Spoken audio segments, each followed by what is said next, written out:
ये जो जानकारियां मैंने दी स्कॉलरशिप संबंधी, इसमें अगर आप लोगों की तरफ से कोई क्वेरी है तो आप रख सकते हैं। हैंड रेज करके आप अपनी क्वेरी रख सकते हैं। अभी जो छात्रवृत्ति के संबंध में जो है डॉक्टर बडून जी द्वारा आपको बताया गया है, वैसे तो चूंकि मैंने आपसे निवेदन किया था कि आप जो हमारा पीपीटी चल रहा है उसकी स्क्रीनशॉट आप ले सकते हैं। यदि आपको लगता है कहीं पर कोई डाउट्स हैं तो आप हैंड रेज कर सकते हैं या हमको जो है मैसेज भी कर सकते हैं, ताकि उनका निवारण, या आपस में अगर आप जहां पर हमारे एक से अधिक जो है शिक्षक साथी बैठे हैं उनसे भी क्वेरीज को जो है आप सॉर्ट आउट कर सकते हैं। तो प्लीज अगर जहां पर आपको लग रहा कोई डाउट है तो उस पर आप हैंड रेज कर ले। अभी शायद कहीं से किसी भी विद्यालय से हमको हैंड रेज नहीं दिख रहा है। विद्यालय से हो, खंड से हो या उपखंड से हो, कहीं से भी। GIC Kamlesh sir. नमस्कार सर। नमस्कार सर। नमस्कार जी, नमस्कार सर, एक वो पूछना था। एक बच्चा हमारे यहाँ कक्षा 6 में है, वह नेपाल का है। वह उसमें तो नहीं आएगा ना? वहां से वो तो जनरल माना जाएगा, विदेश का है। हाँ, जनरल कैटेगरी में आएगा। नहीं नहीं नहीं, वो यहाँ पर पढ़ रहा है। और सर वो क्योंकि अभी कौन सी क्लास तो में है ही नहीं, तो जनरल माना जाएगा शायद। क्या होगा? हाँ हाँ, जनरल आएगा, जनरल कैटेगरी में आएगा। जनरल कैटेगरी में आएगा, आवेदन करेगा। जी जी जी, जनरल कैटेगरी में आ जाएगा। और सर उसकी एक दिक्कत और है कि उसका कोई आधार कार्ड नहीं है, खाता नंबर नहीं है, तो उसका पैसा कैसे जाएगा उसके उसमें?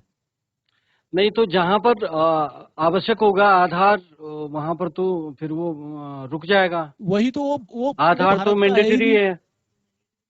तो आधार तो मैंडेटरी है। जैसे देखिए, जो अभी आपने ये क्लियर नहीं करा वो कौन सी क्लास का बच्चा है, किस स्कॉलरशिप के लिए कक्षा 6 आवेदन कर रहा है। नया प्रवेश है, कक्षा 6 में आया है।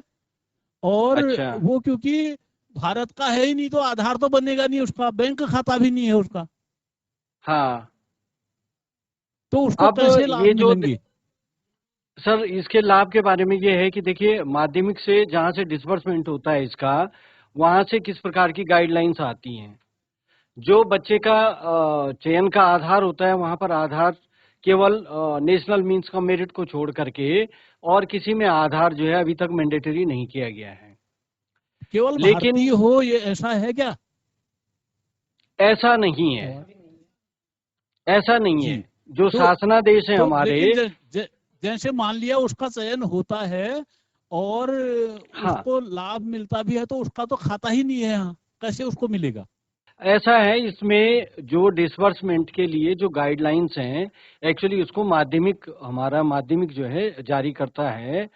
तो अभी मुझे भी जानकारी नहीं है कि उन्होंने किस प्रकार की गाइडलाइन दी है आप लोगों को, लेकिन चयन का जो आधार है उसमें इस प्रकार की कोई गाइडलाइन नहीं है। केवल जो नेशनल मींस का मेरिट यानी एनएसपी पोर्टल पर जिसको रजिस्टर होना होता है, वहां पर आधार मैंडेटरी है।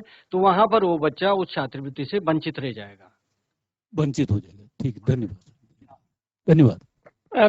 देखिए इसमें सभी के लिए यह है कि स्कॉलरशिप का जो रूल रेगुलेशन है, ये माध्यमिक शिक्षा निदेशालय से इसको जो है निर्गत किया जाता है। और चूंकि इसमें जो गाइडलाइंस होंगी उन्हीं के आधार पे उन बच्चों का जो है फॉर्म की एलिजिबिलिटी होगी। एससीईआरटी का मुख्य काम है कि ये एग्जाम कंडक्ट करवाना। इनमें जो बच्चे हैं उनको मैक्सिमम बच्चे जो हैं लगभग जो है ये पार्टिसिपेट करें। कोई बच्चे जो है किसी तरह से किसी भी छात्रवृत्ति से जो है वो न छूटे। तो ये सारी चीजें जो हैं एससीईआरटी के रोल रिस्पॉन्सिबिलिटी में आती हैं। आपकी क्वेरी बहुत अच्छी है, इसको हम थोड़ा सा और क्लियर करके इस पर हम इंस्ट्रक्शन देंगे। मुझे लगता है कि शायद है कि सबसे पहले तो भारतीय नागरिक होना प्रथम प्राथमिकता है, लेकिन जो बच्चे पढ़ रहे हैं उनके लिए हम भी जो है अपने हायर लेवल से इस पर जो है क्वेरी करेंगे। तो स्पष्ट दिशा निर्देश जब मिलेंगे तभी हम इस पर बात कर सकते हैं। थैंक यू जी, धन्यवाद, धन्यवाद सर। कोई और अन्य किसी भी हमारे साथी का कोई डाउट हो, अगर कोई ऐसी बात नहीं है तो तत्पश्चात फिर हम जो है अपना, हाँ कहीं है, कोई बात नहीं, कोई ऐसा अगर इश्यू है तो आप व्हाट्सएप के माध्यम से भी हमको भेज सकते हैं। और चूंकि जब हम पोर्टल पर थोड़ा ऑनलाइन ओरिएंटेशन करेंगे तो उस पर भी आपकी शायद वो क्वेरी जो है दूर हो जाएगी, क्योंकि अभी बडोनी जी ने आपको बहुत डिटेल बता दिया कि जब हम ऑफलाइन आवेदन करते थे तो उसमें बहुत सारे हमारी दिक्कतें इत्यादि होती थी। तो मैं एक नंबर जो है आप लोगों को दे रहा हूँ, आपकी जो भी क्वेरी हो आप उस पर भी पूछ सकते हैं, तो आप नंबर नोट कर लें। मैं एक नंबर दे रहा हूँ, मोबाइल नंबर दे रहा हूँ एक, आप पर्सनली भी पूछ सकते हैं उस पर किसी भी टाइम। 94292044, 9412920444। ये कल से काम करेगा, आज नहीं करेगा, कल से काम करेगा। आप किसी भी समय पूछ सकते हैं, कोई भी क्वेरी हो अगर आपकी इसके रिगार्डिंग, बट डिसबर्समेंट के रिगार्डिंग नहीं। Thank you very. एक बार आप सभी का पुनः स्वागत है। और चूंकि थोड़ा सा मुझे लगता है कि 25-30 मिनट जो हैं माननीय शिक्षा मंत्री जी इसके बाद हमारे साथ जुड़ेंगे, और अभी आपको छात्रवृत्ति से संबंधित बातें और क्या क्या छात्रवृत्तियां होती हैं वो बडोनी जी के द्वारा, SCERT के हमारी फैकल्टी उनके द्वारा बताई गई हैं। और इस बीच चूंकि एक SOP जिसमें मैंने सुबह बात की थी कि मोबाइल का उपयोग और कैसे करें और किस तरह से, तो SOP हमारी महानिदेशक महोदय के द्वारा जो है जारी की गई है। और इस पर हमने कहा था कि उच्च स्तर से इस पर बार बार क्वेरीज आती हैं कि आपने इस पर सभी टीचर्स का, सभी CO BOs का और सभी प्रधानाध्यापक और बच्चों का ओरिएंटेशन किया कि नहीं किया है। तो उसके संबंध में थोड़ा सा हमारे पास लगभग 25-30 मिनट का समय है।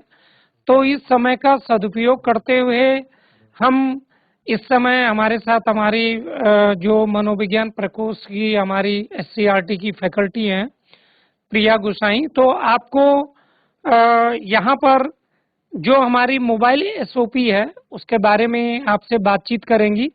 और मेरा सभी से रिक्वेस्ट होगी कि प्लीज़ ये रनिंग मैटर है और ये SOP हम ऑनलाइन भी आपको जो है इसको भेज देंगे। और इस पर आपने क्या क्या बातचीत बच्चों के साथ, शिक्षक के साथ, और इवन आप जब आपकी PTM होती है या SMC मीटिंग होती है तो पेरेंट्स के साथ भी इसको अवश्य शेयर कीजिएगा, क्योंकि इसका डाटा भी हम जो है कुछ समय बाद आपसे लेंगे। तो प्लीज़ इसकी जो जितने अधिक से अधिक SOP में जो गाइडलाइन दी गई हैं उसको आप शेयर करेंगे। और थोड़ा सा जो है हमारे जो अब मोबाइल लिटरेसी है, अवेयरनेस के लिए लिटरेसी है, उस पर जरूर बात करें। पहले हम स्वयं से भी करें कि हम कितना स्क्रीन टाइम रखते हैं, क्या देखते हैं, क्या नहीं देखते हैं। बहुत डिटेल गाइडलाइन हमारे SOP की गई हुई है, सभी जितने भी हमारे मुख्य शिक्षा अधिकारी कार्यालय हैं वहाँ भेजी हुई है, BOs को भेजी हुई है। तो आप इसको प्रत्येक ग्रुप में सर्कुलेट जरूर करें। तो मैं अधिक समय न लेते हुए कि कैसे बच्चों को हम इससे अवेयर करें, और हम ये तो कह नहीं सकते कि मोबाइल का आप प्रयोग न करें, क्योंकि फिर यही होगा कि अगर हम ये कहें कि भाई सबको कह दें मोबाइल का प्रयोग नहीं करेंगे तो ये बात वही हो जाएगी कि हम किसी को कहें कि तुम सांस मत लीजिए। तो मुझे लगता है कि आज लाइफलाइन, अगर जिसे हम जो है पहले अपना सांस कहते थे, तो अब मोबाइल हो गया है। और वास्तव में चूंकि हमारी ऑफिशियल अनऑफिशियल हमारा सोशल सारी चीजें इस पर रहती हैं, लेकिन हम इसको कैसे जो है अपने आप इसको अपनी एक डिसिप्लिन, अपनी एक अनुशासन, स्वानुशासन मोबाइल के लिए कैसे बनाएं, सोशल मीडिया के लिए कैसे बनाएं, उस पर जरूर बातचीत। वैसे वन डे से नहीं होता है, ये कंटिन्यूअस हमें जो है बच्चों की काउंसलिंग, हमारे चाहे घर में अपने बच्चे हों, विद्यालय में अपने बच्चे हों, अपने साथी हों, काउंसलिंग बहुत जरूरी है। बहुत सारी बातें होती हैं सोशल मीडिया में, बहुत सारे भ्रामक चीजें निकलती हैं, क्या चीजें हमें देखनी है, क्या नहीं देखनी है, क्या चीजें हमें फॉरवर्ड करनी है, क्या नहीं करनी है, वो सारी चीजें हमारी इस पर रहती हैं। तो मेरा पुनः निवेदन होगा कि इसको थोड़ा सा आप ध्यानपूर्वक देखेंगे, समझेंगे और इसको फिर आगे जो है पास ऑन भी करेंगे, शेयर भी करेंगे। तो over to Priya. Thank you sir. सभी को मेरा नमस्कार। तो ये पहल बेसिकली हमारे शिक्षा मंत्री जी ने हमें निर्देश दिए थे कि हम ऐसी कोई गाइडलाइन बनाएं, और फिर अभी हाल ही में पिछले हफ्ते जो हमारी कुटुंब मुखिया हैं, हमारी डीजी मैडम हैं, उनका आपके पास सभी में हमने सर्कुलेट कर चुके हैं। ये आपको ये गाइडलाइन मिल चुकी होगी। तो बेसिकली हमने इसमें बनाया है विद्यालय जाने वाले विद्यार्थी द्वारा मोबाइल फ़ोन के सही उपयोग के दिशा निर्देश, जिसमें हम कवर करेंगे कि हम कैसे सुरक्षित और जिम्मेदार मोबाइल फ़ोन उपयोग के लिए क्या कर सकते हैं और क्या नहीं। तो हम देखेंगे कि इंटरनेट का जब से आगमन हुआ है भारत में 1995-2000 के बाद, जो हम ओपिनियंस हम बनाते हैं, हम कैसे परसीव करते हैं, न्यूज़ कैसे अब लाइव हमें मिलती है, तो हमारा पूरा लाइफस्टाइल ही चेंज हो गया है इसके प्रति। तो हम देखते हैं कि मोबाइल, वो इंग्लिश में कहावत है ना, fire is a bad master but a good servant. तो वैसे ही कुछ मोबाइल के साथ ही है। तो हम जब बात भी करते हैं आपस में, आप मेरे को स्क्रीन पे देख सकते हैं, अगर मैं बात कर रही हूँ और मेरे हाथ में फ़ोन है और मैं आपको बता रही हूँ कि हमने ये मोबाइल बनाया है, गाइडलाइन बनाई है और इसके ये उद्देश्य हैं, तो जब हम बात करते हैं और हमारे हाथ में मोबाइल फ़ोन रहता है, तो साइकोलॉजिकली आप हमारे साथ कनेक्टेड नहीं रहते हैं। वैसे भी अगर फ़ोन हो आपके हाथ में, तो एक जो हमारा जो कनेक्ट होता है एक दूसरे के प्रति, वो कहीं गुम होता जा रहा है। हम इस मोबाइल फ़ोन को किचन में ले जा रहे हैं, टॉयलेट में ले जा रहे हैं, ड्राइविंग करते हुए यूज़ कर रहे हैं, ऑफिस में, सोने के टाइम, सोने से पहले। तो इतना ज़्यादा जब पेनिट्रेशन इस मोबाइल फ़ोन का हो गया है, तो अब कुछ सालों बाद इसके साइड इफ़ेक्ट्स भी दिखने लगे हैं। तो ये बहुत अच्छा टूल है, बहुत अच्छा माध्यम है काफ़ी सारी चीज़ें सक्षम करने का, पाने का, स्टडी करने का, लेकिन इसके साथ बहुत सारे प्रॉब्लम्स भी हैं। तो हम देखते हैं अभी हाल फिलहाल जैसे डेटा है, अब हम अपना ये देख सकते हैं कि हम परिचय में लिख रहे हैं कि अभी बहुत, हम ही नहीं, बहुत सारे देशों ने अभी हाल फिलहाल, ऑस्ट्रेलिया ने 2025 में 16 से कम वर्ष की आयु के बच्चों के लिए ये गाइडलाइन बनाई है मोबाइल फ़ोन के प्रतिबंध के ऊपर। और इसके बाद बहुत सारे कंट्रीज जैसे कि फ्रांस है, स्पेन है, डेनमार्क है, मलेशिया है, इन लोगों ने भी बहुत सारी गाइडलाइंस और रिकमेंडेशंस लिखी हैं। तो जैसे जैसे रिसर्चेस आ रही हैं, जैसे जैसे हमें इसके बारे में और पता चलता जा रहा है, तो हम जागरूक होकर, या सुओ मोटो बहुत सारी कंट्रीज इसके ऊपर गाइडलाइंस बना रहे हैं। और हमने इसमें लिखा है कि रूस और चाइना वैसे ही बहुत स्ट्रिक्ट हैं इनके ऊपर, तो भारतवर्ष में भी ऐसा चल रहा है। और इसी का देखा देखी हम देखते हैं कि बहुत कुप्रभाव हमारे बच्चों पे पड़ रहे हैं। तो हम एज अ उत्तराखंड स्टेट हमने भी इसके ऊपर एक गाइडलाइन तैयार करी है। जो ये पूरी की पूरी स्टडी है, ये हमने सारी की सारी बहुत सारी रिसर्चेस पढ़कर, तो रिसर्चेस को बहुत ज़्यादा इधर कोट नहीं किया है कि बच्चों के लिए बहुत टेक्निकल डॉक्यूमेंट ये ना बने, लेकिन उनकी जो कंक्लूजन्स हैं कि हमें क्या करनी चाहिए, तो इस गाइडलाइन में हम एसओपी जो है ये, वो डूज और डोंट्स, क्या करें और क्या ना करें, उसके माध्यम से हम आपको बताएंगे। तो हम नेक्स्ट देखते हैं। अब हम यहाँ बात करते हैं कि 6 महीने से 4 वर्ष तक के 73.34% बच्चे जो हैं वो मोबाइल का उपयोग करते हैं। यहाँ पे आप हमसे पूछेंगे कि 6 महीने आपने क्यों लिखा है? तो आजकल बड़ा आम सी बात है, जब हम जो महिलाएं हैं, नई माताएं हैं, वो क्या करती हैं, बच्चों को खाना खिलाते हैं तो मोबाइल दिखाते हैं। पहले तो ऐसा होता था ना, बच्चों को तो कैप्चर करना ही है उनका अटेंशन, तो हम क्या करते थे कि पेड़ दिखाते थे, पक्षी दिखाते थे, रोड पे कार्ड्स दिखाते थे। लेकिन अब मोबाइल आ गया है, तो बच्चा, क्योंकि मोबाइल में बहुत सारे कलर्स होते हैं, बहुत साउंड होती है, तो हम क्या करते हैं, मोबाइल दिखाते हैं। तो हमारा जो 6 महीने का बच्चा है, वो भी एक तरीके से इनडायरेक्टली मोबाइल यूज कर रहा है। और 4 वर्ष का, तो मैं आपको इसमें अपना एक पर्सनल एक्सपीरियंस बताना चाहती हूँ कि मैं और मेरी फ्रेंड थे और हम जा रहे थे, तो उसका 3 साल का बेटा था। तो उसने अपनी माता का वो फ़ोन लिया और यूट्यूब खोला। अब वो 3 साल का जो बच्चा है उसे पढ़ना नहीं आता है, उसे लिखना नहीं आता है, शब्द वो पढ़ नहीं सकता। लेकिन वो क्या करता है, यूट्यूब खोलता है, उसके बाद एक वीडियो से दूसरे वीडियो की तरफ जाता है और ऐसे 3-4 वीडियोज़ फ्लिप करके वो उस वीडियो पे पहुँच जाता है जो वो देखता है, कार्टून वाली। क्यों? क्योंकि जो कार्टून वाली वीडियोज़ होती हैं वो बहुत रंग-बिरंगी होती हैं। तो मैं कहना चाहती हूँ कि मनोवैज्ञानिक दृष्टि से कि जो बच्चा बोल नहीं सकता, हमारा 3 साल का बच्चा, 2 साल का बच्चा, 4 साल का बच्चा, जो पढ़ लिख नहीं सकता लेकिन वो मोबाइल यूज़ करना जानता है, तो मोबाइल में इतनी अट्रैक्टिवनेस होती है, इतना व्यसन वाली चीज़ भी हो सकती है कि बच्चा उसमें इस तरीके से डूब सकता है और खुद ही वो यूज़ कर रहा है आज की डेट में। तो हम यहाँ पे बात भी करते हैं कि डब्ल्यूएचओ कहता है कि 5 वर्ष से कम आयु के बच्चों के लिए स्क्रीन एक्सपोज़र को न्यूनतम रखने की सलाह देता है। तो बच्चों के लिए, स्पेशली जो छोटे बच्चे हैं, उनके लिए हम मोबाइल फ़ोन का बड़े केयरफुली क्यों यूज़ करेंगे? क्योंकि जो उनके मस्तिष्क होते हैं, जो उनकी स्कल है, खोपड़ी है, वो बहुत ही कोमल होती है।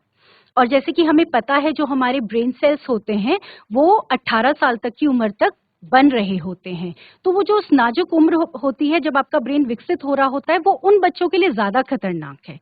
छोटे बच्चों के लिए मोबाइल यूज़ करना ज़्यादा खतरनाक है क्योंकि उसमें विद्युत चुम्बकीय विकिरण होता है, इलेक्ट्रोमैग्नेटिक वेव्स होती हैं जो उनके मस्तिष्क को डेवलप होने में दिक्कत कर सकती हैं।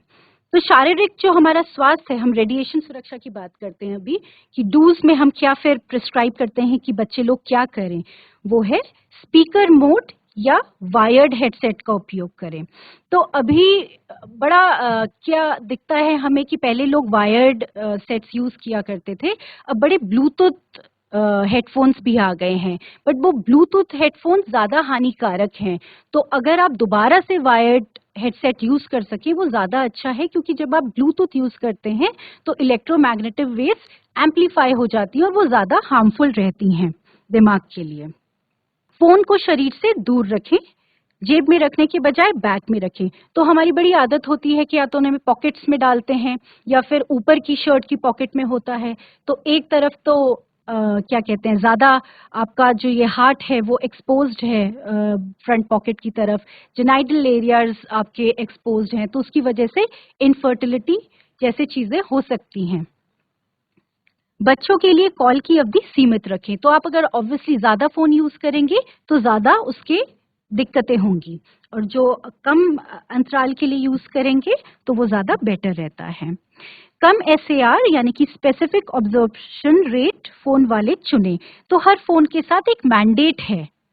जो भी फ़ोन मैन्युफैक्चर करती हैं कंपनियाँ, उनके लिए गाइडलाइंस हैं कि वो अपना एसएआर रेट देकर रखें। तो अगर आपको अपना फ़ोन का एसएआर रेट जानना है, तो आप क्या कर सकते हैं, *#07# या आप लिख सकते हैं। आप इसको, अगर आपको नहीं पता है तो आप ये डायल करिए, तो आपका फ़ोन का जो एसएआर रेट है, स्पेसिफिक अब्ज़ॉर्प्शन रेट, कि अगर आप फ़ोन पे बात कर रहे हैं, तो कितना इलेक्ट्रोमैग्नेटिक वेव, कितना विद्युत चुम्बकीय विकिरण आपको हो रहा है, तो आप कितना हार्मफुल हो सकता है आपका फ़ोन, उससे पता चलता है। दूसरा, बच्चे के पास फ़ोन रखते समय एयरप्लेन मोड का उपयोग करें। तो हम जनरली जब जहाज यानी कि एयरप्लेन में बैठते हैं, तो वो अनाउंस करते हैं कि आप अपने फ़ोन एयरप्लेन मोड में डालें। तो बेसिकली इससे क्या होता है कि जब हमारा फ़ोन ट्रेन में भी होते हैं, तो सर्वर ढूँढता है, अगर उसको मिलता नहीं है तो दूसरे सर्वर से कनेक्ट करने की कोशिश करता है। जब फ़ोन इस स्टेट में होता है, तो वो ज़्यादा हानिकारक हो जाता है क्योंकि वो ज़्यादा इलेक्ट्रोमैग्नेटिक वेव सेंड कर रहा है वो सिग्नल प्राप्त करने के लिए। तो ऐसी अवस्था में, और जब आप यूज़ ना कर रहे हो सोते समय, हमें अपने फ़ोन एयरप्लेन मोड में रखने चाहिए। तो जैसे कि हम आगे बोलते हैं कि बच्चों को कभी भी तकिए के नीचे फ़ोन रखकर सोने ना दें। सेम इसका रीज़न है कि इलेक्ट्रोमैग्नेटिक वेव्स रहेंगी तो बच्चा सोता रहेगा, या आप भी अगर सो रहे हैं और फ़ोन रखा हुआ है तकिए के नीचे, तो वो आपके फिजियोलॉजिकल बॉडी के लिए हानिकारक है। फ़ोन को कान पर लगाकर लंबी बातचीत ना करें। तो आपने नोटिस किया होगा कि कभी अगर आपने बहुत लंबी बात करी होगी तो आपका सर दर्द होने लग जाता है। तो आपने नोटिस किया होगा कि जब आप बहुत लंबा फ़ोन पे बात करते हैं, तो फ़ोन गर्म हो जाता है। तो वो इलेक्ट्रोमैग्नेटिक वेव्स, एक बहुत हानिकारक चीज़ ये भी है कि आप फ़ोन चार्ज कर रहे हों और तब आप उससे सुन रहे हों। तो ऐसे केसेस में तो हमने देखा है कि फ़ोन फट भी जाता है। तो ये भी बहुत एक हानिकारक प्रैक्टिस है। तो हमें बहुत लंबा नहीं करना चाहिए फ़ोन, जब चार्ज हो रहा हो तब उसको इस्तेमाल नहीं करना चाहिए और कोशिश करनी चाहिए या तो आप वीडियो कॉल कर रहे हो या आपका फ़ोन स्पीकर मोड पे हो और या फिर वायर्ड हैंडसेट पे हो। फ़ोन उपयोग के निर्माता द्वारा दिए गए न्यूनतम दूरी को निर्देशों को अनदेखा ना करें। ये SAR वैल्यू है जो मैं आपको बता चुकी हूँ कि *#07# ये आप अपना SAR वैल्यू फ़ोन का बता सकते हैं कि क्या है और उस हिसाब से अगर वो ज़्यादा आती है तो आप समझिए कि वो आपको इफ़ेक्ट कर रहा है। तो दिक्कतें इन चीज़ों की यही है कि अभी नहीं दिखेंगी लेकिन 5 साल बाद, 10 साल बाद वो चीज़ें दिखने लग जाती हैं। तो सेकंड पॉइंट है आँखों का स्वास्थ्य और आँखों में थकान या भारीपन, जिसे हम डिजिटल आई स्ट्रेन कहते हैं। तो इसका बहुत अच्छा रूल है 20-20-20। 20-20 का रूल है 20-20-20 का रूल है कि अगर आप बहुत देर तक स्क्रीन देख रहे हैं, चाहे लैपटॉप की हो, डेस्कटॉप की हो, फ़ोन की हो, तो आपको 20 मिनट बाद 20 मीटर की दूरी पर 20 सेकंड देखना चाहिए। तो जितना दूर आप देखेंगे, अगर आप लकी हैं, आप पहाड़ों को देख सकते हैं, जितनी दूरी पे, तो क्या होता है जो हमारी आँखों की पुतलियाँ हैं वो डायलेट करेंगी। तो वो एक एक्सरसाइज़ होती है जिससे आपकी आँखों की मसल रिलैक्स करती है और उसका जो कुप्रभाव है वो फ़ोन देखने का इतना ज़्यादा वो कम होगा। तो क्योंकि हम फ़ोन बहुत नज़दीक से देखते रहते हैं, तो अगर आप लंबा फ़ोन देखते हैं तो 20 मिनट बाद एक ब्रेक लीजिए, 20 मिनट की दूरी पे देखिए, जितना दूर हो सकता है। बिल्डिंग आ गई है सामने तो आसमान की तरफ देखिए, 20 मीटर की दूरी कम से कम और 20 सेकंड के लिए, और कोशिश करें कि हम बार-बार आँखें झपकाते रहें, क्योंकि जब भी हम आँखें झपकाते हैं तो वो जो फ्लूइड होता है वो एक परत बनाकर रखता है और उससे आँखों को डैमेज कम होता है। तो आँखों की बचाव के लिए हम उचित प्रकाश व्यवस्था रखें, तो हर एक फ़ोन पे 2 मोड्स होते हैं, एक डार्क और एक लाइट। तो आप उसको देख सकते हैं अपने फ़ोन पे। तो कभी-कभी मैंने बहुत लोगों को अभी आजकल यूज़ करते हुए देखा है, क्योंकि आई स्ट्रेन इतना होता है, हम इतना फ़ोन देखते हैं, तो उससे स्क्रीन क्या होती है, काली हो जाती है। तो जो ग्लेयर होता है, वो जो उसकी ब्राइटनेस होती है, वो आपको कम इफ़ेक्ट करती है। दूसरा, स्क्रीन की चमक, ब्राइटनेस अनुकूल रखें। तो ब्राइटनेस वाला तो सभी को पता है, हम कम ज़्यादा कर सकते हैं। आप इसको ऑटोमैटिक भी रख सकते हो, तो आप जब रात को देखोगे तो वो ऑटोमैटिकली लाइट के हिसाब से बाहर, अंदर, अंधेरा कमरा है या उजाला है, उस हिसाब से वो खुद अपने आप को एडजस्ट कर देता है फ़ोन। स्क्रीन उपयोग के बीच-बीच में ब्रेक लें, और ये बहुत ज़रूरी है ब्रेक लेना, आँखें झपकाना और ये 20-20-20 का रूल फ़ॉलो करना। आप अगर बहुत काम भी कर रहे हैं, अगर बच्चे पढ़ाई भी कर रहे हैं, तो जब हम लंबा करते हैं ना, जैसे हम हमेशा बताते हैं बच्चों को पढ़ाई करते हुए कि अपनी पढ़ाई तोड़िए। हम कुछ काम करते हैं तो उसको बीच में तोड़िए, क्योंकि अगर मैं एक दिन में 7 घंटे काम कर लूँ, वो कभी भी बराबर नहीं होगा कि अगर मैंने सोमवार को 1 घंटा दिया है, मंगलवार को 1 दिया है, और ऐसे मैंने 7 दिन 7 घंटे दिए हैं और 1 दिन में 7 घंटे दिए हैं, तो दोनों में बहुत फ़र्क है। तो हमेशा ब्रेक लीजिए जब आप फ़ोन यूज़ करते हैं। बार-बार पलक झपकाएँ, आँखों की मांसपेशियों को आराम दें। अब क्या ना करें? अंधेरे में फ़ोन का उपयोग ना करें, क्योंकि अंधेरे में क्या होता है, पुतली रिलैक्स्ड होगी। जब पुतली हमारी फैली हुई होती है, रिलैक्स्ड होती है, तो आँखों में ज़्यादा लाइट्स जाती हैं, जिससे आँखें डैमेज हो सकती हैं। तो अंधेरों में फ़ोन यूज़ करने से आपको दिक्कत हो सकती है। दूसरा, उसमें ब्लू लाइट होती है, तो ब्लू लाइट क्या होता है कि वो आपकी नींद में, अभी आगे हम इसका देखेंगे, मेलाटोनिन कैसे हार्मोन को इफ़ेक्ट करती है और कैसे ये हमारे लिए गलत है। सोने से 1 घंटा पहले स्क्रीन का उपयोग ना करें, क्योंकि अगर आप सोने से पहले स्क्रीन उपयोग करते हैं, तो क्या होता है कि आप कुछ पढ़ रहे हैं उसमें, चाहे व्हाट्सएप पे मैसेज देख रहे हैं, चाहे आप कोई रील देख रहे हैं या यूट्यूब पे कोई कुछ देख रहे हैं, तो आपका ब्रेन सक्रिय रहता है, उसमें हाई डोपामीन है। तो जब आप बहुत सारा कंज्यूम कर रहे हैं डेटा, आप हाई डोपामीन में अगर हैं तो आपको नींद नहीं आएगी। इसीलिए आपने देखा है कि आप फोन देखते देखते देखते मन नहीं करता रखने का, आप सोचते हैं 15 मिनट देखेंगे, उसका आधा घंटा हो जाता है, फिर 1 घंटा हो जाता है, 2-3 घंटे पता नहीं कहाँ चले जाते हैं, और फिर आप फोन तब रखते हैं जब बिल्कुल आपको झपकी आ रही होती है या फिर आप थक जाते हैं मानसिक रूप से। क्योंकि वो हर एक रील अगर आप देख रहे हैं, छोटी छोटी वीडियोस देख रहे हैं या व्हाट्सएप पे लगे हैं, तो वो आपका डोपामीन हाई कर देता है। तो डोपामीन तो क्या बोलता है हार्मोन कि मुझे अब नेक्स्ट चाहिए, रिवॉर्ड सिस्टम होता है उसमें, तो नेक्स्ट चाहिए नेक्स्ट चाहिए, तो आपको नींद नहीं आएगी, वो आपकी नींद से खिलवाड़ करता है बेसिकली। आंखों से जुड़े लक्षणों को नजरअंदाज ना करें, जैसे कि सर दर्द है, धुंधलापन है, क्योंकि वो थोड़े से ही शुरू होता है, लेकिन अगर हम ना देखें, आजकल बच्चों के, पहले हमने कभी नहीं देखा कि बहुत मोटे मोटे चश्मे लग रहे हैं, लेकिन अब और खतरनाक इसलिए क्योंकि बच्चा कह नहीं सकता है।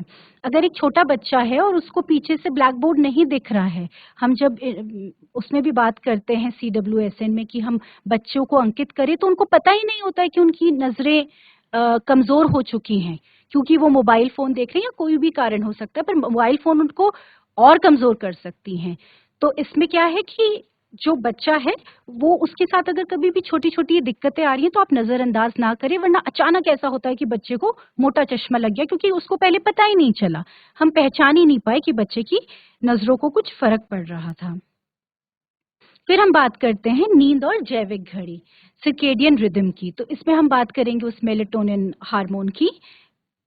तो सोने से 1-2 घंटे पहले डिवाइस बंद कर दें। जैसे कि मैंने बताया कि फोन यूज करने से डोपामीन हाई होता है, और अगर आप सोने से पहले उसे यूज करेंगे तो आप रख नहीं पाएंगे, तो आपको ग्लानि होगी कि अरे मेरी तो विल पावर कमजोर है, जो मैं कहता हूँ या कहती हूँ मैं नहीं कर पाता हूँ।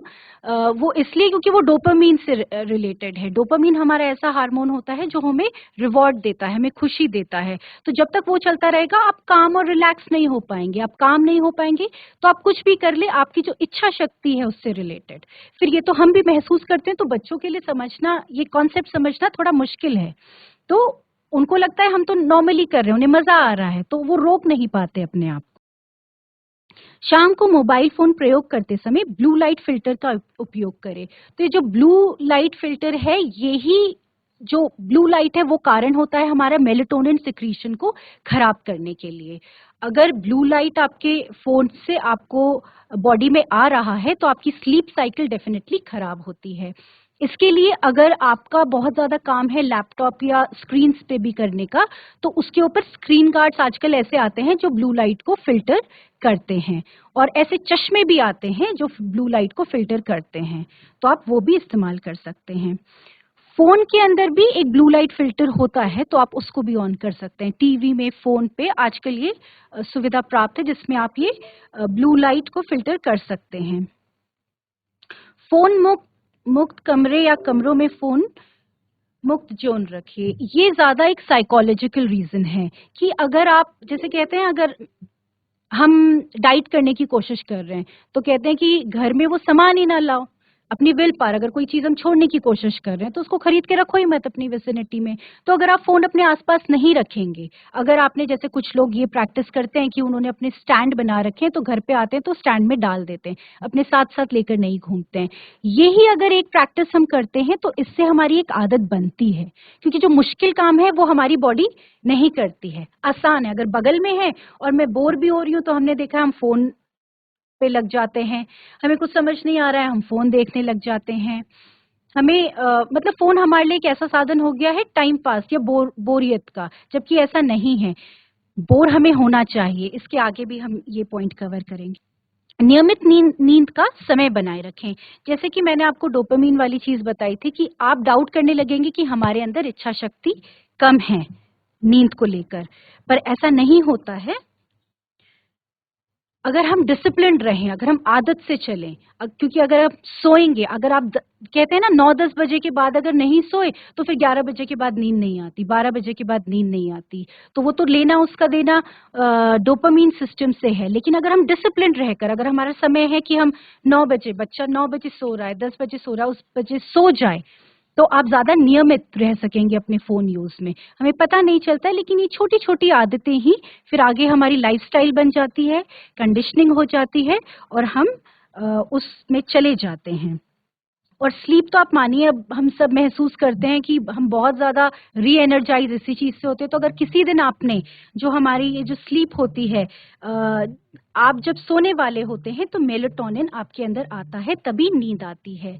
तो 10 से 1 की जो साइकिल होती है आपकी, 10 बजे से लेकर 1 बजे की साइकिल, अगर आप वो नींद पूरी नहीं करते हैं, तो आप उसको कंपेंसेट नहीं कर सकते। आपको सुबह हल्का-सा सर दर्द, भारीपन रहेगा ही रहेगा। जो आप काम कर रहे हैं, आप उसमें बहुत अच्छा अटेंशन नहीं दे सकते अपना, क्योंकि आपकी वो जो गोल्डन आवर बोलते हैं उसको, 10 से लेकर 1 बजे का जो समय होता है, वो बहुत ही इम्पोर्टेंट है। अगर वो आपने खो दिया, चाहे मूवी देखते हुए, फ़ोन पे बात करते हुए, रील्स देखते हुए, तो आप उसको कंपेंसेट पूरे दिन भर नहीं कर सकते हैं। क्या नहीं करना हमें चाहिए? बच्चों को रात में या अंधेरे में फ़ोन प्रयोग ना करने दें। इसका रीज़न भी मैंने बताया, क्योंकि पुतलियाँ डायलेट हो जाती हैं और बड़ी हो जाती हैं, तो जो इलेक्ट्रोमैग्नेटिक वेव्स है वो ज़्यादा आपकी आँखों को डैमेज करती हैं। यह सुनिश्चित करें कि बच्चे सोने से 1 घंटे पहले स्क्रीन ना देखें। ब्लू लाइट के प्रभाव को कम ना आके, तो ब्लू लाइट फ़िल्टर लगाएँ या ब्लू लाइट चश्मा लगाएँ। सबसे अच्छा है कि देखें ही ना, कम देखें, फ़ोन रख दें एक किनारे। फिर हम बात करते हैं शारीरिक मुद्रा पर, पोस्चर पर। तो ये तो आजकल हम लोगों में स्पेशली जो वर्किंग कर रहे हैं और बच्चों में भी आगे दिखने लगेगा और दिख रहा भी है कि हमारे पोस्चर्स खराब हो रहे हैं। हमें सर्वाइकल की दिक्कत हो या माइग्रेन हो, स्पॉन्डिलाइटिस हो, वो बहुत ज़्यादा बढ़ता जा रहा है, क्योंकि वो इनकरेक्ट पोस्चर से। क्योंकि ये 30 डिग्री एंगल पे, इसको टर्टल नेक भी बोलते हैं, जब हमारा सर नीचे ही रहता है जब हम मोबाइल को देखते हैं, तो इसकी वजह से जो बॉडी पे, हमारी बॉडी पे जो गर्दन है इस तरीके से प्लेस्ड है, हमारी जो खोपड़ी है, स्कल इस तरीके से प्लेस्ड है कि अगर सीधी रहती है तो सबसे कम इसका वेट पड़ता है, लेकिन अगर आप उसे बेंड करेंगे और ज़्यादा करते रहेंगे तो आपको स्ट्रेन ज़्यादा होगा। तो आजकल तो आप अमेज़न में भी देखेंगे, मैंने देखा है कि वो पोज़ीशन करेक्टर आ गए हैं कि लोग पहन रहे हैं, क्योंकि बहुत दिक्कत हो रही है। वो जो गले पे डालते हैं, तो ये बहुत ही ज़्यादा आजकल एक इश्यू बन गया है। तो इसके लिए क्या करना चाहिए? फ़ोन का उपयोग करते समय सीधा बैठें। हर 20 मिनट में मुद्रा बदलें।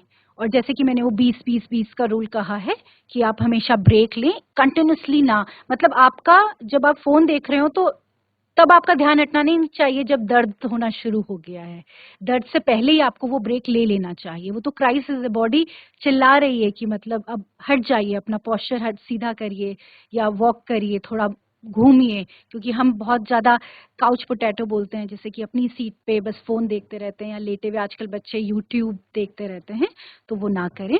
डिवाइस स्टैंड का उपयोग करें तो उससे थोड़ा सीधा रहता है, क्योंकि आप हाथ में लोगे तो ऑटोमैटिकली गर्दन आपकी नीचे हो जाती है। लंबे समय तक एक ही मुद्रा में ना रहें। क्या ना करें, जो डोंट्स हैं वो हैं, लेटकर फ़ोन का उपयोग ना करें। और क्योंकि आपको पता नहीं चलता, फ़ोन जैसे कि मैंने कहा, हम सोचते हैं हम 15 मिनट देखेंगे, वो आधा घंटा हो जाता है, आधा से 1 घंटा हो जाता है, तो हमें पता ही नहीं चलता है कितना समय गया। तो हम जब पोज़ीशन लेटे हुए हैं टेढ़े-मेढ़े, तो बॉडी को तो स्ट्रेन हो रहा है, लेकिन हमें तब होश आते हैं जब बॉडी दर्द करने लगती है। तो हम बहुत ही अजीबो-गरीब, जैसे बच्चे हैं, मैंने कई बार देखा है, तो वो अपनी टेल बोन पे, जो हमारा पीछे होता है रीढ़ की हड्डी का सबसे लास्ट पार्ट, उसके मतलब इस तरीके से टीवी देखते हैं या फ़ोन देखते हैं, तो बहुत गलत पोस्चर्स हैं, खतरनाक हैं। लेटकर फ़ोन का उपयोग ना करें, गर्दन झुकाकर फ़ोन ना देखें, शरीर में दर्द को नज़रअंदाज ना करें। तो अगर हो गया है तो बहुत ज़रूरी है कि बच्चे एक्सरसाइज़ करें। अगर किसी का पोस्चर खराब हो रहा है तो वो अभी से, क्योंकि एक बार वो चीज़ चली जाती है तो फिर शायद फिज़ियोथेरेपिस्ट को ही दिखाना पड़ेगा। तो जितने जल्दी आप उसको करेक्ट कर सकते हैं उतना बेटर है। फिर हम आते हैं पोषण और शारीरिक गतिविधि पे। तो शोधों में ये पाया गया है कि जो मोबाइल फ़ोन ज़्यादा देखते हैं, वो या तो अंडर ईट करते हैं या ओवर ईट करते हैं, क्योंकि वो अवेयर नहीं है, वो जागरूक नहीं है। अब जब वो खाना खा रहे हैं तो वो उसका स्वाद ले ही नहीं रहे हैं, वो मूवी देख रहे हैं या वो कोई गेम देख रहे हैं, वो टीवी में इन्वॉल्व हैं, फ़ोन में इन्वॉल्व हैं, तो उनको पता ही नहीं चलता। और इससे पूरा का पूरा बच्चों का हमारा हार्मोन सेटअप खराब हो रहा है, क्योंकि जैसे हमें पता है कि ग्रेलिन एक हार्मोन होता है जो भूख बढ़ाता है। तो एक हार्मोन है जो आपको आँखों का भी जैसे बहुत ज़रूरी है। अगर प्लेट हम देख रहे हैं तो हम खाने को देखें, टेस्ट को चखें, लेकिन जो बच्चा टीवी देख रहा है वो ना खाने को देख रहा है, ना वो स्वाद ले रहा है। तो क्या होता है कि जब वो खा रहा है या तो वो जल्दी-जल्दी खा लेगा और खाएगा नहीं ढंग से, या वो खाता-खाता चला जाएगा और उसे पता ही नहीं चलेगा वो कितना खा गया। तो ये अंडर ईट और ओवर ईट, बहुत कम खाना या बहुत ज़्यादा खाना दिक्कत हो रहा है, क्योंकि बच्चा या हम भी अवेयर होकर नहीं खा रहे हैं। तो हम भी अगर टीवी के सामने बैठकर अगर आपको खाने की आदत है, फ़ोन देखकर खाने की आदत है, तो आप ऐसा ना करें, क्योंकि इससे आपका लाइफ़स्टाइल खराब हो रहा है। बच्चों को ऑनलाइन फूड ऐप्स जैसे कि ज़ोमैटो, स्विगी आदि का उपयोग ना करने दें या अपनी रेख-देख में करें, क्योंकि जंक तो आपको पता ही है, जंक फूड बाहर से जो आता है जल्दी आ जाता है, चाहे वो आजकल चाउमीन है, मोमो है, बर्गर है, पिज़्ज़ा है, बच्चे आजकल बहुत शौकीन हैं खाने के। तो मोबाइल फ़ोन जब एक्सेस रहता है तो आजकल छोटे बच्चों को भी पता है कि अच्छा ऑनलाइन आ जाता है सामान, कि हम खाना मँगवा देंगे, और वो जो ईज़ी फूड होता है, बाहर का बना हुआ खाना होता है, वो इतना पोषण से भरपूर नहीं होता है। तो ये भी इसका एक बहुत बड़ा नेगेटिव पॉइंट है। इसको ख़त्म करने के लिए या इसकी एक अच्छी प्रैक्टिस है जो हम ला सकते हैं, वो है भोजन में रंगीली थाली का उपयोग करें। तो रंगीली थाली हमने एक पिक्चर भी बनाई है जिसमें ऑरेंज रंग का गाजर है, लाल टमाटर हैं, हरा खीरा है, पत्ते हैं। तो इस तरह की थाली में क्या होता है कि हर रंग एक न्यूट्रिएंट को दर्शाता है। तो अगर किसी में लाल रंग है तो उसमें एंटीऑक्सीडेंट होंगे, गाजर में केराटिन काफ़ी अच्छा होगा। तो रंगों से मतलब है कि जितने ज़्यादा रंग बच्चा खाएगा, उतना ही ज़्यादा उसका पोषण उसको लगेगा। तो हमें जितने ज़्यादा रंग हम यूज़ कर सकते हैं थाली में, वो हमें करने चाहिए। तो हम इसे सुनिश्चित करते हैं कि बहुत सारा पोषण, बहुत सारे रंगों के द्वारा बच्चों में जा सके।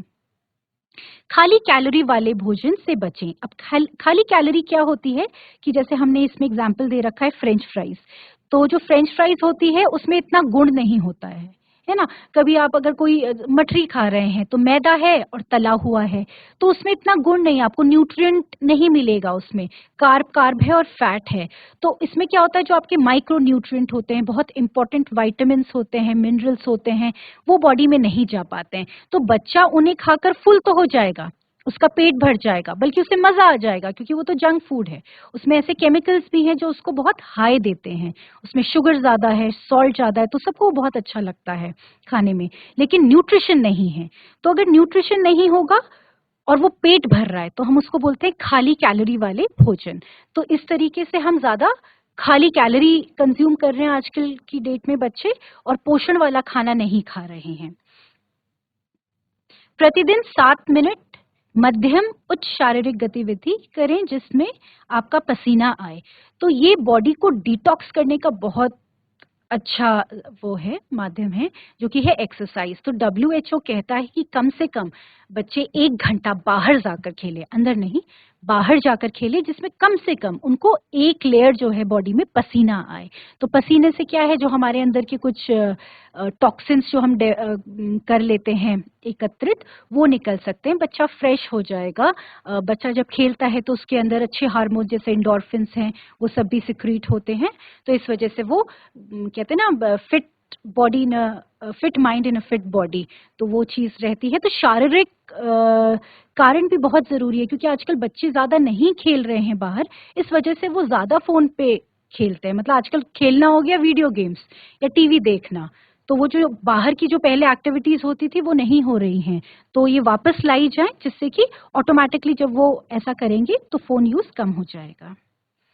मोबाइल के अधिक उपयोग से होने वाले जोखिम, जैसे कि नींद में कमी आना, मोटापा, आँखों की समस्या जिस पे हम चर्चा कर चुके हैं, हड्डी व मांसपेशियों की समस्याएँ जैसे कि पोस्चर के बारे में भी हमने बताया ही था, मानसिक स्वास्थ्य समस्याएँ, ये बिल्कुल जो मैंने डोपामाइन हार्मोन, मेलाटोनिन हार्मोन के बारे में बताया, तो ये मानसिक भी बड़ा दिक्कत कर रहा है। और हमने ये भी बड़े केसेस सुने हैं, न्यूज़पेपर में आते ही रहते हैं कि बहुत बच्चों ने सोशल मीडिया में गेम खेलते हुए या चैट जीपीटी से पूछकर सुसाइड्स तक कर रहे हैं और गलत चीज़ों के प्रति सेंसिटाइज होते हैं।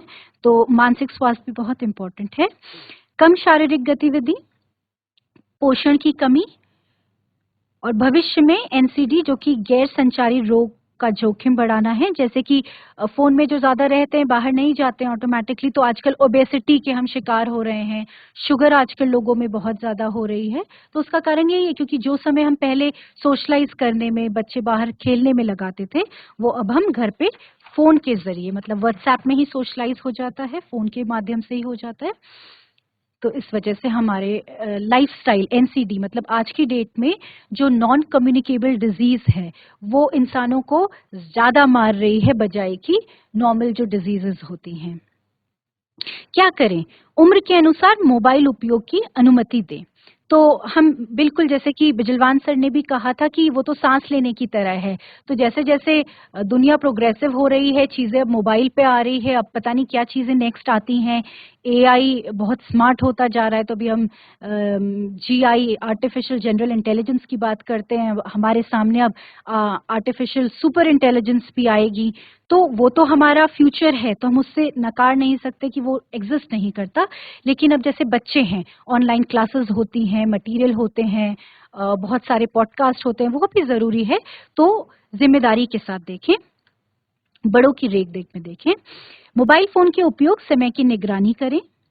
बच्चों से उनके डिजिटल अनुभवों के बारे में बात करें। तो आजकल क्या हो रहा है कि बच्चे क्योंकि ऑनलाइन बहुत ज़्यादा रहते हैं, तो चैटिंग भी बहुत ज़्यादा होती है, बहुत दोस्ती भी हो रही है। और लत व्यसन की अगर हम बात करें तो चाहे गेमिंग की हो गई, चैट्स की हो गई, या कोई पोर्नोग्राफी है, इन तरह की चीज़ें अभी बच्चों में ये आ रहा है। तो हमें उनके अनुभव को बिल्कुल गार्ड करना चाहिए। और इसके लिए आपके फ़ोन में बहुत सारे वो भी रहते हैं, पेरेंटल जो ऐसे ऐप होते हैं कि जिसमें जो आप अभिभावक लोग हैं वो निगरानी कर सकते हैं कि बच्चा क्या देख रहा है, कितनी देर देख रहा है। तो ऑटोमेटिक फ़ोन लॉक हो सकता है उसमें। तो आप इस तरह के जो ऐप्स हैं वो भी इस्तेमाल कर सकते हैं, जिससे कि बच्चा एक लिमिट से ज़्यादा फ़ोन ना देखे। प्रतिदिन कुछ समय मोबाइल डिवाइस फ्री रहें। तो मैं आपको एक चीज़ बताना चाहती हूँ, अभी ये पहल महाराष्ट्र में हुई थी। उन्होंने क्या किया कि उस गाँव में सरपंच ने एक मुहिम चलाई कि 6 से 7 बजे तक एक डंका, एक बेल बजेगी और पूरे गाँव में सबके सब मोबाइल फ्री रहेंगे। तो जो बड़े लोग हैं वो आपस में बातचीत करेंगे, मिलेंगे, बाहर जाएँगे, फ़ोन पे नहीं रहेंगे, और जो बच्चे लोग हैं वो पढ़ाई करेंगे। तो इस तरह की कुछ अगर हम अपने सोसाइटी में, मोहल्ले में, स्कूल में ऐसा कर सकें कि मोबाइल फ्री ज़ोन बनाना है। क्योंकि अगर आपके पास मोबाइल है, देखिए आप नोटिस करिए कि जब आपके पास, आप भले इस्तेमाल ना कर रहे हो, लेकिन आपके अगर फ़ोन में पड़ा है तो वो कितना विचलित कर देता है। क्योंकि ज़रूरी नहीं है आप उसे एक्टिवली यूज़ कर रहे हैं, लेकिन हो सकता है कोई नोटिफ़िकेशन आ जाए, कोई वो जो एडवर्टाइज़मेंट कॉल्स आ जाती हैं, वो प्रमोट करते हैं अपनी चीज़ें, तो वो आपको मानसिक तरीके से हिला देता है। आप कुछ काम कर रहे हैं, बीच में कुछ आ गया। तो हमारा जो अटेंशन स्पैन है वो सभी का, एडल्ट्स का भी, बच्चों का भी, वो घटता जा रहा है। तो हमें अपने आप को पर्पसली ऐसा रखना चाहिए कि हम डिवाइस फ्री भी रख सकें, फ़ोन को अपने पास ही ना रखें, और अपने घर में कुछ ऐसे ज़ोन्स बनाएं जहां फ़ोन होना ही नहीं चाहिए। जैसे आप पूजा स्थल में जाते हैं तो एक पूजा वाले, प्रेयर वाले मोड में होते हैं, तो वैसे ही आप बिल्कुल निश्चिंत होकर भी रहें जहां पर मोबाइल का कोई दखल ना हो। क्या नहीं करना चाहिए? प्रमाण आधारित समय सीमा से अधिक स्क्रीन टाइम ना दें।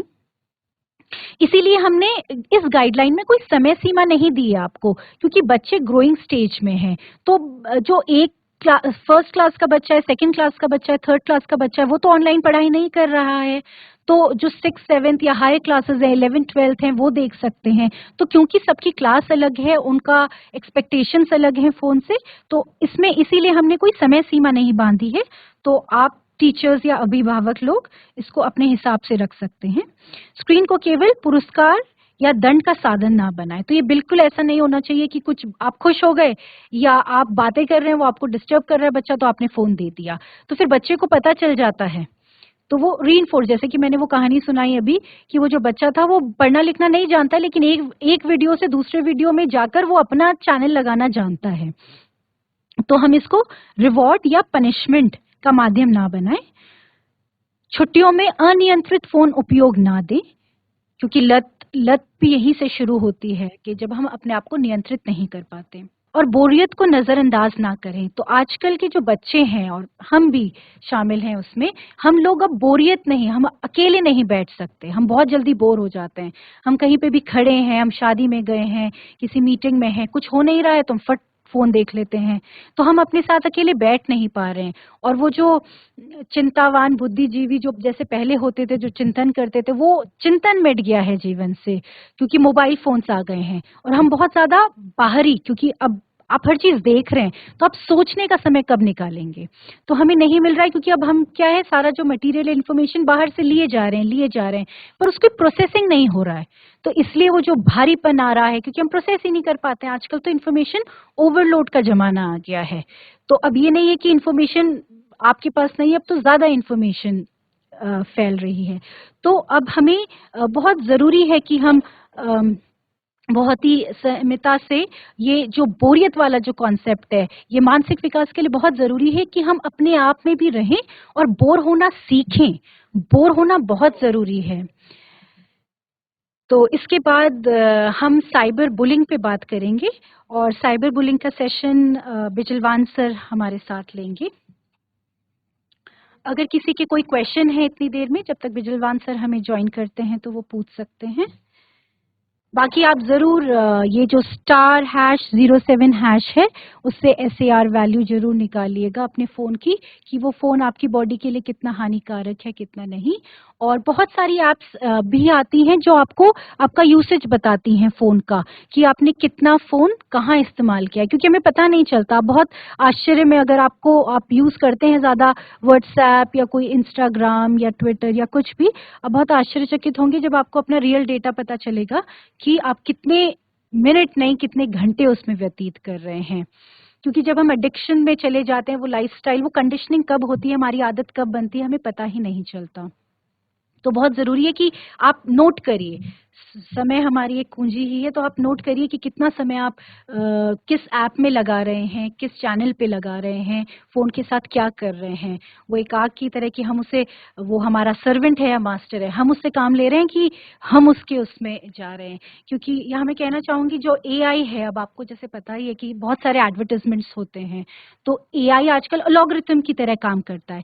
तो आप अगर कार खरीदने वाले हैं और आपने अगर चर्चा भी करी, तो फोन आपको वो ऐड देना शुरू कर देगा। आपका बच्चा अगर एक तरीके की कार्टून्स देखता है, तो फिर बच्चे वाले एडवर्टाइजमेंट ज्यादा आ जाएंगे। तो आपके फोन को आपका सब कुछ पता है, आपके पासवर्ड से लेकर आपको क्या पसंद है, नापसंद है, आपको क्या खरीदना है, तो वो आपको ज्यादा ट्रिगर करता है वो सारी चीजें खरीदने में, खाने में। और जब आप फोन के साथ होते हैं, तो आपके लिए नियंत्रित करना, चाहे वो शॉपिंग है, चाहे वो खाना है, चाहे वो गेम्स है, चाहे वो मूवीज है, चाहे वो सोशलाइजेशन है, कब वो आपको अपने उसमें डाल रहा है, वो आदत में, वो कंडीशनिंग में डाल रहा है, वो बड़ा मुश्किल हो जाता है उससे बाहर आना। तो वो एक दूरी बनाकर जरूर देखें कि फोन आपको चला रहा है या आप फोन को चला रहे हैं। तो कोई क्वेश्चन है तो आप पूछ सकते हैं।